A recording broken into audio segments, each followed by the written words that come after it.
कैल जी, क्या आप या आपका कोई घर का सदस्य मुंह से सांस लेता है? ये भी कई रोग आपको लग सकते हैं।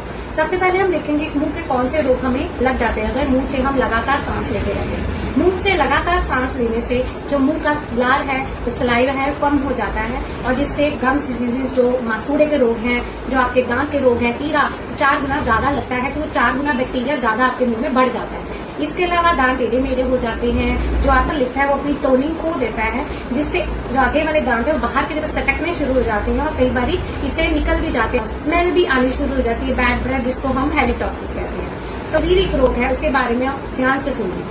जो हमारी बॉडी में 2 तरह के सिस्टम होते हैं, एक होता है सिंपैथेटिक, होता है पैरासिम्पैथेटिक। सिंपैथेटिक सिस्टम होता है फियर एंड फ्राइट रिस्पॉन्स। आप देखिए आपको शेर दिख गया, तो शेर दिख गया या तो आप भाग जाएंगे या आप उससे लड़ेंगे, फियर एंड फ्राइट रिस्पॉन्स देंगे, तो आपके जो पसीना हथेलियां छूटेंगी, आपका जो दिल की धड़कन है वो बढ़ जाएगी, ये आपका फ्राइट रिस्पॉन्स है।